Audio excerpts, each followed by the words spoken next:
Jean-François Copé est-il coulé? C'est la question dont débattent Guillaume Roquette du Figaro Magazine et Renaud Dely du Nouvel Observateur.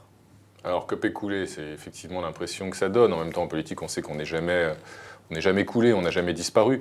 En tout cas, c'est vrai que Jean-François Copé prend l'eau. Il y a une sérieuse avarie.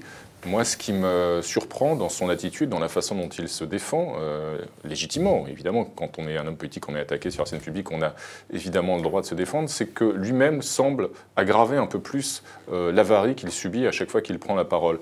En ce qui concerne cette affaire qui a été soulevée sur l'éventuelle surfacturation de la campagne de Nicolas Sarkozy en 2012, l'attribution par l'UMP et donc par Jean-François Copé d'un certain nombre de marchés à une société Big Malion dirigée par deux de ses proches, il y a des questions très simples, très précises qui se posent et auxquelles Jean-François Copé, plutôt que de répondre légitimement, il échappe en essayant d'attiser une forme d'écran de fumée et d'inciter une espèce de gigantesque transparence qu'il combattait lui-même il y a encore quelques mois, d'ailleurs en s'opposant à la loi sur la transparence du patrimoine des élus qui avait été proposée par le gouvernement, une espèce de gigantesque opération tous à poil, si j'ose dire, dans laquelle il essaye de mélanger tout et son contraire, les politiques, tous les partis politiques, les médias et les journalistes à titre individuel, tout ça est assez malsain. Le problème n'est pas tant que Jean-François Copé est peut-être en train de couler, ce que je regrette pour lui d'ailleurs, qu'il est en train d'essayer d'emmener dans sa chute et dans son naufrage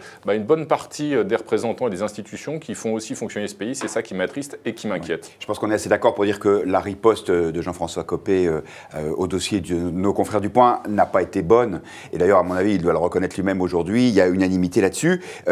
Il s'est enfermé dans une espèce de victimisation, entre guillemets, en parlant de chasse à l'homme, de lynchage, alors qu'il aurait dû effectivement répondre factuellement. C'est d'autant plus étonnant que, a priori, il n'y a rien d'illégal dans ce qui a été fait. Alors effectivement, la question c'est de savoir, est-ce que le fait de faire travailler des amis a entraîné un surcoût pour l'UMP? Qu'on fasse travailler des sociétés proches de ses idées ou même proches personnellement dans une campagne électorale ne me choque pas parce que une campagne électorale, ça se joue en clan. Donc on fait appel à des gens dans lesquels on a confiance. C'est pas pour ça que ça doit se faire à des prix qui soient prohibitifs. C'est là-dessus qu'il aurait dû répondre. Alors, je pense que c'est peut-être parce qu'il a été blessé et que du coup, comme personnellement il s'est senti atteint, il n'a pas eu la bonne réponse. Souvent, l'émotion est mauvaise conseillère en matière de politique. Je pense aussi qu'il paye aujourd'hui les épisodes précédents. C'est-à-dire que le fait que les soupçons de fraude qu'il a eu sur son élection à l'UMP ne se soient pas complètement dissipés, c'est le moins que l'on puisse dire. On s'est dit, voilà encore quelque chose pour Jean-François Copé. Il y a une espèce d'effet cumulatif, c'est à lui de s'expliquer, je trouve qu'il l'a mal fait. En même temps, je trouve que c'est beaucoup là, il y a une espèce de... On a presque envie de le plaindre aujourd'hui.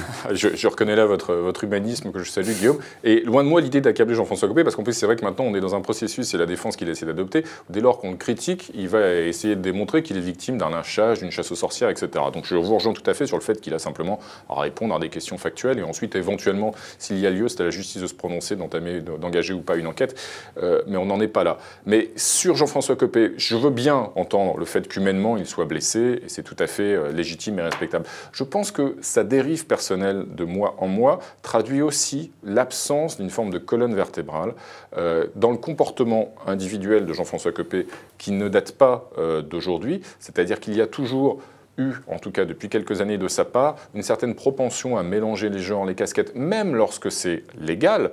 D'un point de vue légal, le fait d'être avocat dans un grand cabinet, tout en étant président du groupe UMP, comme c'était le cas il y a quelques années, c'était légal. Ça pouvait poser un problème. Il n'est pas le seul dans ce cas-là, j'entends bien. Il ne s'agit pas de se focaliser sur Copé, mais ça peut poser un problème en termes de morale publique et de fonctionnement de la démocratie. Et il a accumulé comme ça, aller se baigner dans la piscine de Ziad Takedine, à l'époque où il l'a fait, c'était parfaitement légal. Ça pose quand même un problème de proximité avec un intermédiaire particulièrement douteux. Tout ça rejaillit aujourd'hui, c'est-à-dire qu'on a un comportement finalement où il donne l'impression de ne pas bien voir ce qui relève d'un comportement politique normal, j'allais dire, démocratique, et ce qui remet en cause les institutions et le bon fonctionnement de la République. Alors qu'il y a un effet cumulatif, c'est certain.